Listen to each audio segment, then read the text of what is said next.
उसके इतने पास आने से राज की सांसें अब तेज चलने लगी थी। उसका गला जैसे सूख रहा था, उसके शरीर की हर नस जैसे खिंच रही थी।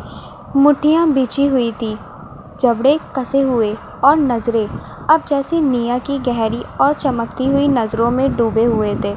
उसकी गहरी काली आंखें जो किसी को भी अपना दीवाना बना दे, वह जैसे उस पर से अपनी नज़रें नहीं हटा पा रहा था। लेकिन अचानक से उसे अपनी बदकिस्मती याद आ गई थी, इसलिए उसने झटके से अपना हाथ निया के हाथों से छुड़ाया और धक्का के साथ उसे खुद से दूर कर दिया। बस एक कड़कती हुई कांपती आवाज़ में गूंज गई, बस करो निया और दूर रहो हमसे, समझी तुम? मुझे तुम्हें कोई गर्लफ्रेंड नहीं बनाना, ना ही मेरा तुमसे कोई भी रिश्ता है, इसलिए मैं आखिरी बार बोल रहा हूँ। मैं कल ही साफ कर दिया था कि मुझे कोई रिश्ता नहीं रखना है, इसलिए मुझे ज़्यादा परेशान करना बंद करो और दूर रहो। वहीं उसके अचानक से गुस्सा करने की वजह से निया एकदम से अपनी जगह पर ही थम सी गई, क्योंकि उसे इस चीज़ की उम्मीद नहीं थी। क्योंकि भले ही उसने रात को ना किया हो, लेकिन उसकी आंखों में उसने फ़िक्र और जलन को साफ देखा था। इसलिए अचानक से उसका इस तरीके से गुस्सा करने की वजह से निया के हाथ एक पल को काँप गए थे। वहीं राज भी इस वक्त काफ़ी ज़्यादा गुस्से में था, इसलिए उसने गुस्से से आगे कहा, देखो मेरी बात ध्यान से सुनो। तुम लड़की हो, इसलिए अब तक चुप था मैं, लेकिन मत समझना कि मैं ये सब नहीं समझता। मुझे पता है तुम क्या चाहती हो, क्या सोचती हो, लेकिन मैं कोई मजाक नहीं हूँ और मेरा दिल ये किसी के भी फेंके हुए जाल में नहीं फंसता। इसलिए मेरे पीछे मत पड़ो, क्योंकि कोई फ़ायदा नहीं है। राज की आवाज़ काँप रही थी, गुस्से से नहीं, भीतर के दबे ज्वालामुखी से। उसकी सांसें अब एकदम गहरी हो चुकी थी। तुम मुझसे दूर रहो, मैं तुम्हारे जैसा कुछ नहीं चाहता। मैं तुमसे कोई रिश्ता नहीं चाहता, क्योंकि मैं लड़कियों में इंटरेस्टेड ही नहीं हूँ। तो प्लीज़ मेरे करीब मत आओ। उसके बोलने के बाद कुछ सेकंड की चुप्पी थी, इतनी भारी कि हवा तक थम गई थी। वहीं निया अपनी जगह पर जैसे थमी हुई खड़ी थी। एक पल को वो कुछ नहीं समझ पाई, फिर जैसे उसकी आत्मा को कोई ठोकर लगी हो, उसने हल्का सा कदम आगे बढ़ाया, फिर वहीं रुक गई। उसकी सांसें भी अब तेज थी, पर यह वो सांसें थी जो गुस्से और अपमान के मिश्रण से भरी होती है। ओह, तो अब तुम्हें लड़कियों से कोई मतलब ही नहीं? उसकी आवाज़ में तंज था। या ये बहाना है क्योंकि तुम्हारी हिम्मत नहीं कि किसी को पास आने दो? मतलब बात बात पे ये जो आंखें घुमा देते हो, जो चुप्पियाँ ओढ़ लेते हो, वो सब बस एक ढाल है ताकि कोई तुम्हारे अंदर झांक ही ना सके, है ना? ये सच है ना?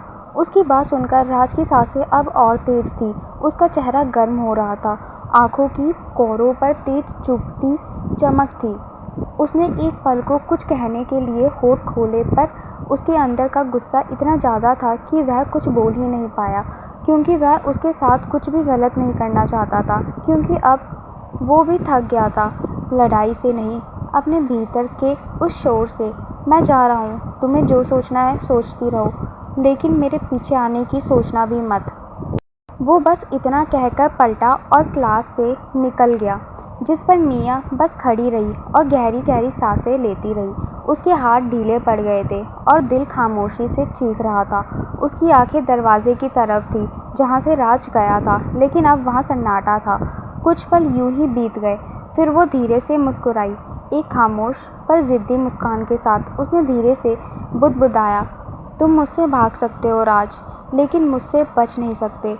मुझे नहीं पता तुम क्यों दूर भागते हो, पर मैंने तुम्हारी आंखों में एक पल देखा है, वो पल जो तुमने मुझसे छुपाया जब मैं पास थी। तुमने देखा था मुझे, वो नज़रें, वो खामोश सी घबराहट, वो झिझकती हुई बेचैनी, वो तड़प। ये सब झूठ नहीं हो सकता।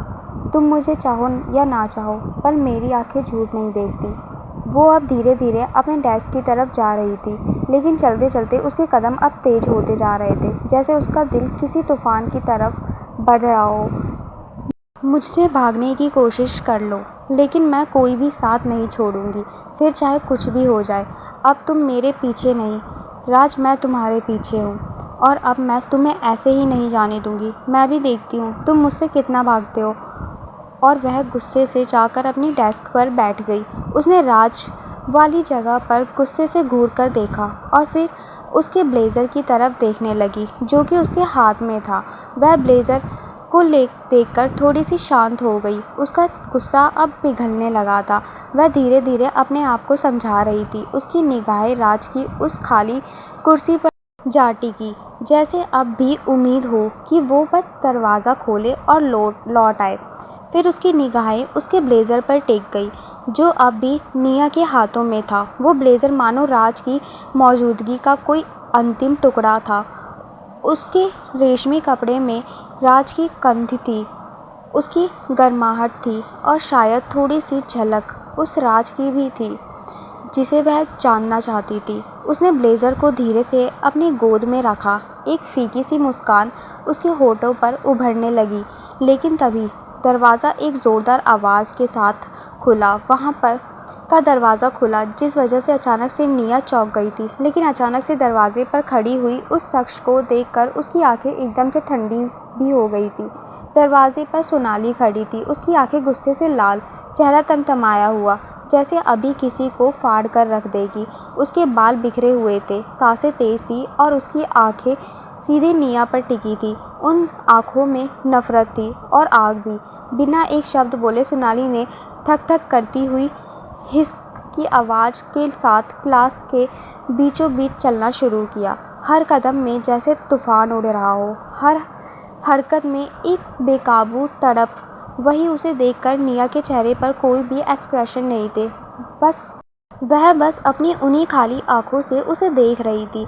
वही सोनाली अचानक से गुस्से से चिल्लाते हुए उसकी तरफ आती हुई चीख पड़ी थी। तू अपने आप को समझती क्या है कमीनी? सोनाली की आवाज़ एक गूंज की तरह गिरी और इससे पहले कि निया कुछ समझ पाती या जवाब दे पाती, चटाक की आवाज़ के साथ एक ज़ोरदार थप्पड़ उसकी बाईं गाल पर पड़ा। वह थप्पड़ इतना ज़्यादा, इतना तेज़ था कि निया एक पल को लड़खड़ा गई। उसकी आंखों में पानी भर आया, लेकिन वह अभी भी समझ ही नहीं पाई कि यह सब हुआ क्यों। वहीं पूरी क्लास में सन्नाटा छा गया था।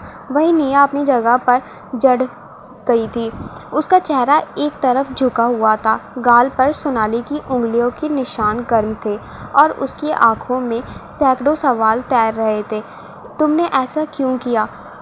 उसने फुसफुसाते हुए पूछा खुद से, या शायद उस अजनबी हिंसा से जो अभी अभी उस पर टूटी थी, क्योंकि तूने मेरे लिए सबसे कीमती चीज़ चुरा ली। सोनाली चीखी।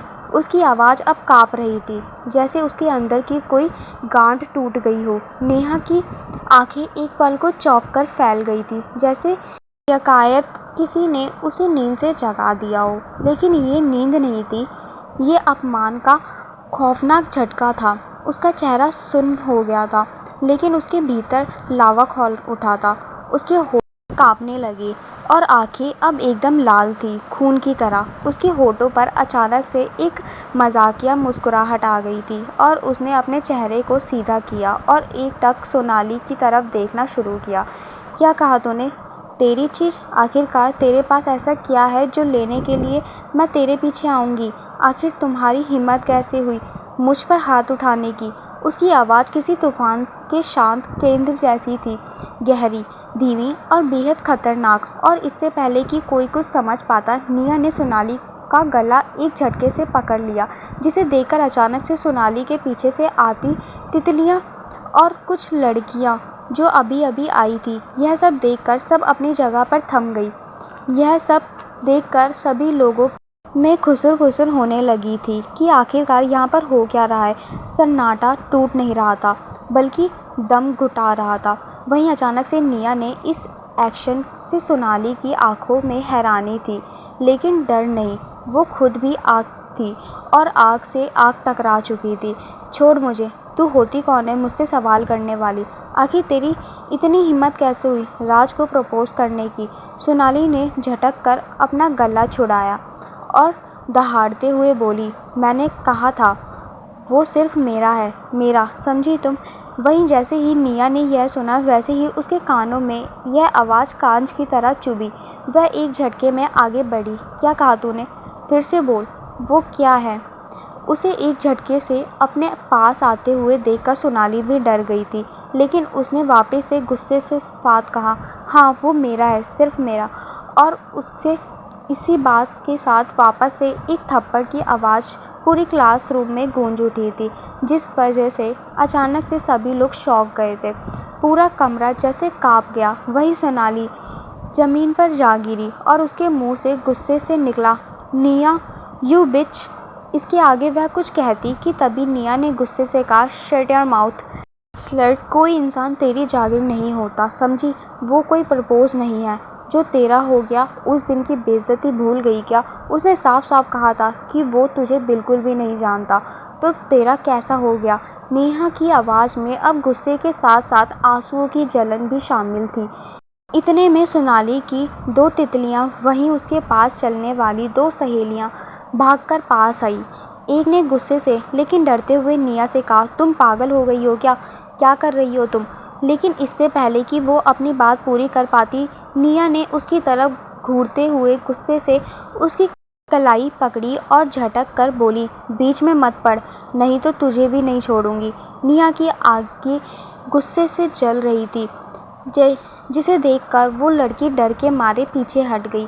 उसकी आंखों में आंसू आ गए थे।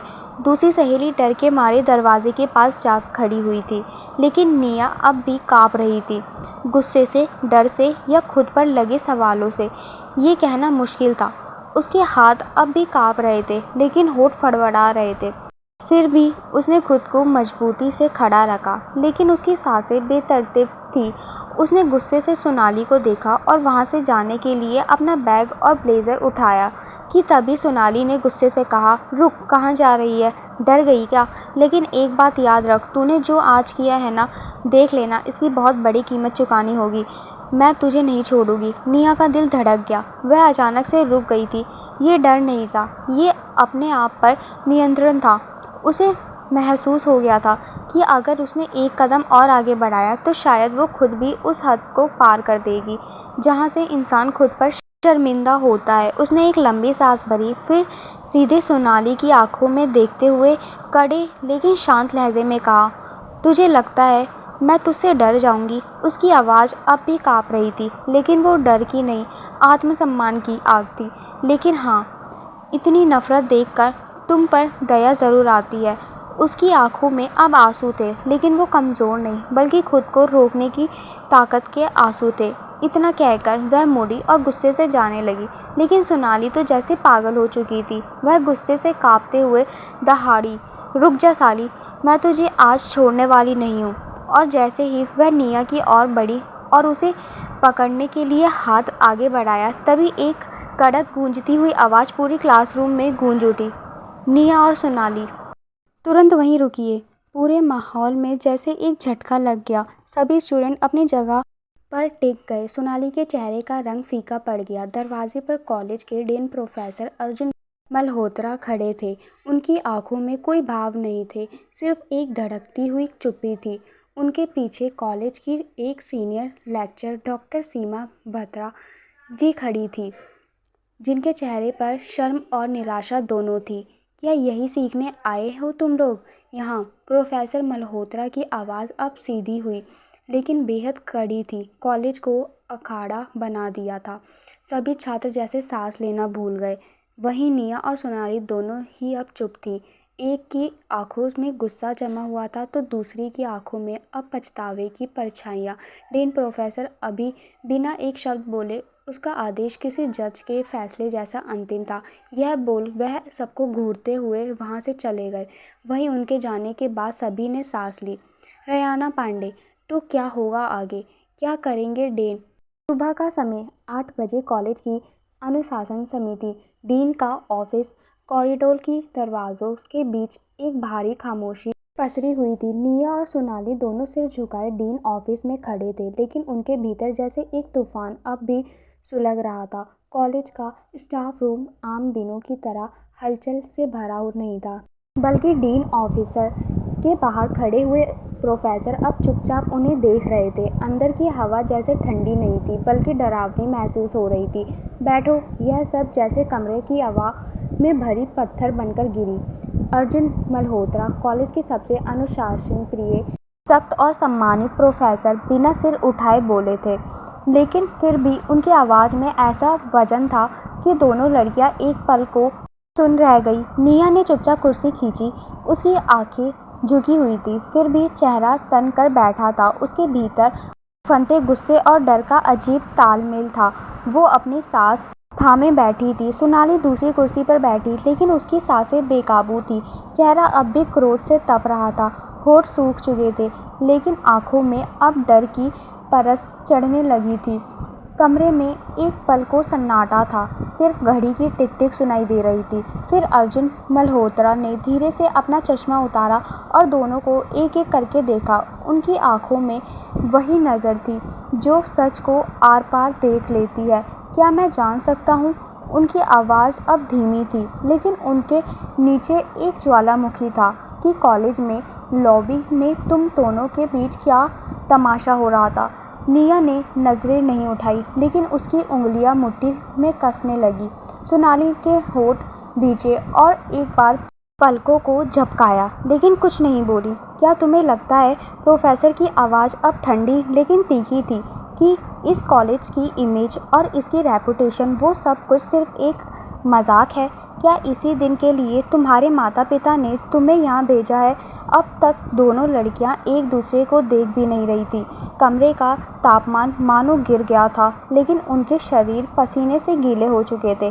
तभी सामने बैठी डॉक्टर सीमा ने फाइल उठाई और संयम से बात शुरू की। सोनाली शर्मा, उन्होंने नाम लेते ही उसे घूरा। ये तुम्हारा पहला वार्निंग लेटर नहीं होगा, तुम्हारे पेरेंट्स के लिए।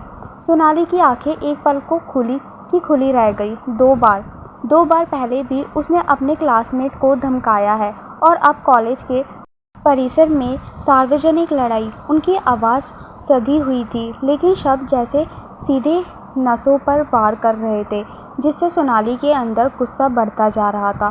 तुम्हें समझ नहीं आता कि तुम यहाँ पर सिर्फ अपने पेरेंट्स के रिक्वेस्ट पर वापस से लिया गया है। यह कॉलेज, यह डिग्री, ये दीवारें, ये सिर्फ ईंट पत्थर नहीं है, ये तुम्हारी पहचान है। और अगर तुम खुद को नहीं बदलोगी तो यह कॉलेज तुम्हारी पहचान को एक बार फिर से मिटा देगा। क्या यह बात आपके दिमाग में नहीं बैठती? उनके यह शब्द जैसे सोनाली के ईगो पर जा लगे थे, जिससे उसका चेहरा लाल होने लगा था। गालों पर आती जाती लाली, आंखों में डगमगाता बेशुमार गुस्सा था, जिसे वह कंट्रोल करने की कोशिश कर रही थी। वही निया, जो अब तक चुप थी, उसकी आंखों की कोर में थमी परछाई थी कांपने लगी थी। और निया, अब प्रोफेसर अर्जुन का रुख उसकी तरफ मुड़ चुका था। उसके बोलने का तरीका बिल्कुल भी नहीं बदला था। तुमसे हमें उम्मीदें थी। तुम वो स्टूडेंट हो जिसे हम बाकी लड़कियों के लिए मिसाल मानते थे। क्या तुम्हें नहीं लगा कि इस तरह से झगड़े का हल और भी हो सकता था? तुम्हें देखकर हमने सोचा था कि तुम एक जिम्मेदार स्टूडेंट हो, लेकिन आज तुम्हारा व्यवहार चौंकाने वाला था। यह सब सुनकर निया की नज़रें एक पल को उठी। उसने कुछ कहना चाहा, लेकिन शब्द गले में अटक गए। जो भी हुआ, उसका अंत कॉलेज के गेट से बाहर नहीं जाएगा, लेकिन अगर यह दोबारा हुआ तो सिर्फ सस्पेंड नहीं, हम तुम्हारे पेरेंट्स को बुलाकर तुम दोनों के खिलाफ स्ट्रिक्ट एक्शन लेंगे। यस सर, दोनों ने एक साथ कहा, लेकिन सोनाली की आंखों में अब भी बगावत की आग झलक रही थी। कमरे में सन्नाटा था। ना तो घड़ी की आवाज़ सुनाई दे रही थी, ना किसी की सांस, जिस पर अर्जुन मल्होत्रा ने एक सांस लेकर कहा, अब तुम दोनों जा सकती हो, लेकिन याद रखना ये तुम्हारा आखिरी मौका है। जिस पर दोनों ने अपना सिर हाँ में हिलाया और वह दोनों वहाँ से बाहर आ गई। लेकिन वहीं अर्जुन मल्होत्रा के चेहरे पर निराशा के एक्सप्रेशन रह गए थे, जिसे देखकर डॉक्टर सीमा बत्रा ने कहा, क्या हमें उनके पेरेंट्स से उनकी कंप्लेंट कर देनी चाहिए? जिस पर अर्जुन मल्होत्रा ने गहरी सांस लेकर कहा, नहीं, रहने दीजिए, लेकिन अगली बार यही हुआ तो दोनों को सस्पेंड कर दिया जाएगा, कॉलेज से परेशान करके रख दिया है। जिस पर डॉक्टर सीमा बत्रा ने अपना सर हाँ में हिलाया और वह भी अपने क्लास के लिए निकल गई। वहीं कुछ आगे चलने के बाद सोनाली ने खुद में बुदबुदा रही थी, समझती क्या है वो खुद को, छोड़ूंगी नहीं मैं। और वह गुस्से में पैर पटकते हुए तेजी से आगे बढ़ने लगी थी। वहीं निया बाहर निकलकर एक पल को टिक गई। उसके कदम लड़खड़ाए, लेकिन उसने खुद को संभाला और कहीं खोए हुए आगे चलने लगी। वहीं थोड़ी देर बाद सोनाली कॉरिडोर से हटकर गार्डन के पीछे पहुंच गई, जहां पर उसकी तितलियां पहले से मौजूद थी। सोनाली गुस्से के साथ पत्थर के बीच जाकर बैठ गई थी। उसके चेहरे पर अब गुस्सा नहीं बल्कि एक अजीब सी चुप्पी थी, वो चुप्पी जो तूफान से पहले आती है या फिर बदले की आग में जलते जहर की तरह खामोश होती है। उसके हाथों की उंगलियां बार बार आपस में कसकर मुड़ रही थी। नाक के पास आया एक बाल उसने झटका और दूर जमीन को घूरते हुए फुसफुसाई, सबके सामने थप्पड़ खाया मैंने, वो भी एक 2 कौड़ी की लड़की से जिसकी हैसियत मेरे जूतों के नीचे भी नहीं आती। उसने एक गहरी सांस ली। ये कॉलेज, ये लोग, ये डिसिप्लिन वाले सोचते हैं मुझे सबक सिखा देंगे। उन्हें नहीं पता मैं सब्र भी करती हूँ लेकिन भूली नहीं हूँ। आखिर यह कॉलेज वाले समझते क्या हैं खुद को? मुझे यहाँ से बाहर निकालेंगे क्या? उसमें इतनी हिम्मत है मुझे बाहर निकालने की। तभी उसकी तितलियों जो कि उसकी चिंता में खड़ी थी, वो पहले तो कुछ बोल नहीं पाई, लेकिन फिर एक जिसका नाम रिया था, उसने धीरे से कहा, चल छोड़ना यार सोनाली, जाने देना, ये कोई पहली बार थोड़ी ना है और तू चाहे तो अभी अपने डैड से कह के उस निया की बच्ची को निकलवा भी सकती है। क्या ज़रूरत खुद को इतना परेशान करने की? सोनाली ने उसकी ओर देखा और उसकी आंखों में अब वो चमक नहीं थी जो गुस्से में होती है। वो एकदम ठंडी, चालाक और ख़तरनाक चमक थी, जैसे उसके दिमाग में कोई शैतानी चल रही हो। नो रिया बेबी, अब नो थप्पड़, ना शिकायत, अब तो खेल होगा। अब ये कॉलेज उसी की नज़रों में नर्क बनेगा। कोई दोस्त नहीं, कोई सहारा नहीं। हर रोज़ हर क्लास में उसे इतना जलील होना पड़ेगा जिसकी उसने कल्पना भी नहीं की होगी। धीरे धीरे वो खुद से नफ़रत करने लगेगी। मैं उसे अंदर ही अंदर से खा जाऊंगी। उसकी मुस्कान अब डरावनी थी। वो मासूम सी दिखने वाली सोनाली अब नहीं थी। अब वहाँ बैठी थी एक ऐसी लड़की जो इज्जत की लड़ाई नहीं लड़ रही थी बल्कि किसी की सांसों तक को जहर बनाने की प्लानिंग कर रही थी।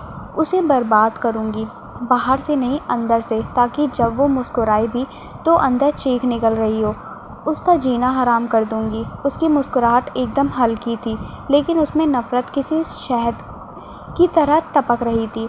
अब मैं उसकी इज्जत की बिसात बिछाऊंगी और उस पर उसकी औकात दिखाऊंगी। वो राज को छीनने आई है ना? उसकी आवाज़ अब जहर की तरह मीठी हो गई थी लेकिन आंखों में आग और धुआं था। तो अब मैं सिर्फ राज नहीं, उसकी ज़िंदगी को भी ऐसा घुमाऊंगी कि उसे खुद ही लगने लगेगा उसका इस कॉलेज में आना किसी गलती से कम नहीं था। वही यह सुनकर उसकी दूसरी दोस्त ईशा घबरा गई। तू तू क्या करने वाली है सोनाली? सोनाली अब खड़ी हुई और जैसे कोई नया रूप धारण कर लिया हो। उसके बाल हवा में उड़ रहे थे, होठों पर कतीली मुस्कान थी। देखती जाओ, एक एक करके उसके दोस्त, उसके टीचर, उसकी छवि, उसका आत्मसम्मान सब छीन लूँगी। और सबसे बड़ा खेल, वो खुद राज से नफ़रत करने लगेगी क्योंकि अब मैं उसके लिए एक कहानी लिखूँगी, प्यार की नहीं बर्बादी की। यह सब कहते हुए उसके चेहरे पर एक शैतानी मुस्कुराहट आ गई थी। वहीं दूसरी तरफ कार्तिक राज और निया को रूम में अकेला छोड़कर और सारे कांड करने के बाद आराम से कॉलेज के गार्डन की सबसे छायादार बेंच पर बैठा था। उसके कानों में ईयरफोन थे और चेहरे पर वो वही पुरानी अपनी दुनिया में मगन वाली मुस्कुराहट तैर रही थी। आसपास में बादल बह रहे थे, हल्की हल्की धूप पड़ने लगी थी और उसकी आंखें बंद थीं जैसे वो किसी सुकून भरे गाने की बीट पर दुख को हवा के हवाले कर चुका हो। लेकिन तभी एक अनचाही ऊंची आवाज़ ने उसकी शांति चक्र को तोड़ दिया। विशाल, तुम्हें समझ में नहीं आता क्या? मैं कह रही हूँ मुझे तेरी बकवास में कोई इंटरेस्ट नहीं है।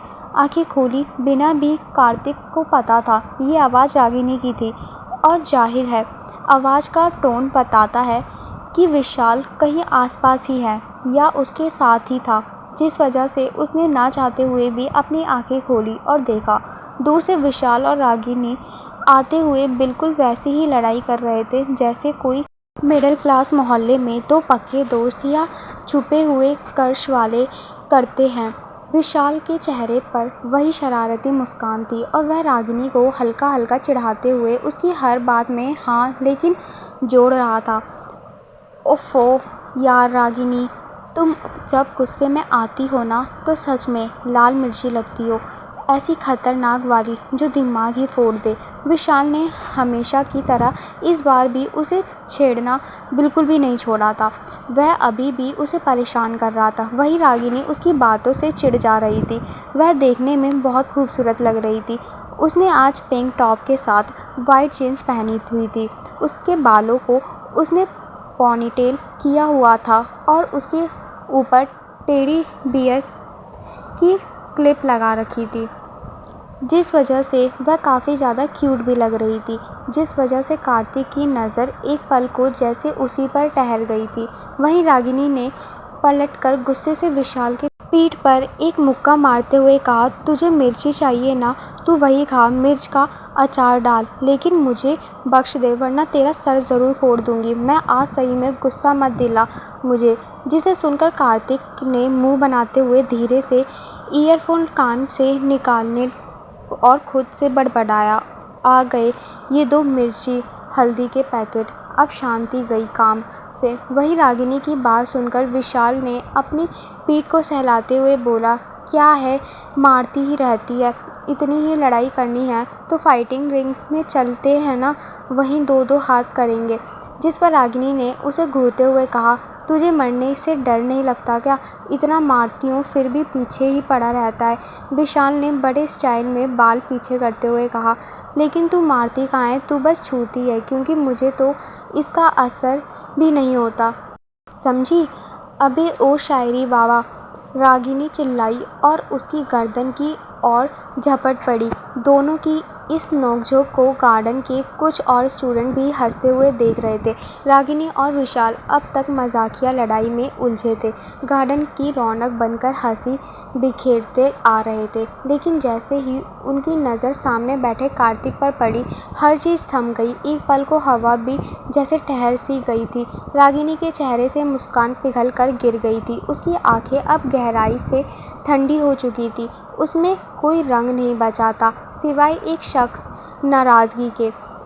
उसकी चाल तो अब तक थोड़ी चंचल थी, अब तेज और आक्रामक हो गई। विशाल का चेहरा भी एकदम गंभीर हो गया कार्तिक को देखकर, जैसे रात के तमाम दृश्य एक पल में उसके सामने घूम गए। रात की वो चीखें, रागिनी की आंखों के गिरते आंसू, निया का चोटिल चेहरा, उसे फिर से वही जलन और वही असहायता महसूस हुई।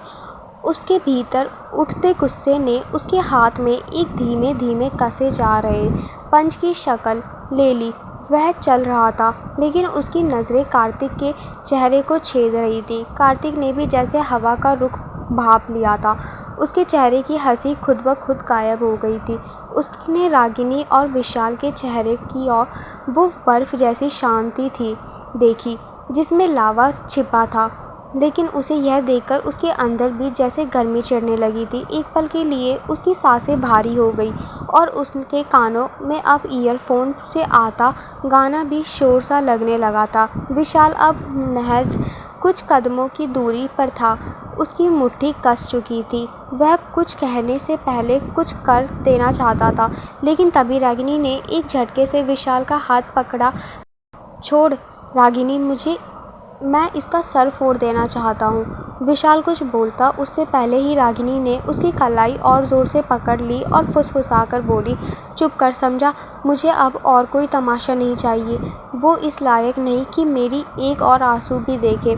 वहीं विशाल ने उसकी आंखों में देखा और एक पल को उसका गुस्सा वहीं जम गया। रागिनी बिना पीछे देखे गुस्से और तेजी में आगे निकल गई। विशाल उसका चेहरा देखता रह गया। फिर उसने कार्तिक को एक कड़ी पैनी नज़र से देखा और रागिनी के पीछे चल दिया। वहीं कार्तिक उन दोनों की पीठ को जाते हुए देख रहा था। फिर उसके सिर के पीछे हाथ टिकाया, गहरी सांस ली और बड़बड़ाया, बेवकूफ़ लोग। उसने वापस से ईयरफोन कान में लगाए, लेकिन इस बार कोई संगीत नहीं सुनाई दे रहा था, बल्कि एक पुराना ख्याल धीरे धीरे उसके सीने में खरोच रहा था। रयाना पांडे। तो आगे क्या होगा स्टोरी में, क्या होगा जब राज को सोनाली और निया का सच पता चलेगा। अगर आपको कुछ पता है तो कमेंट में ज़रूर बताना, और हाँ, सब्सक्राइब करना, लाइक करना ना भूलें।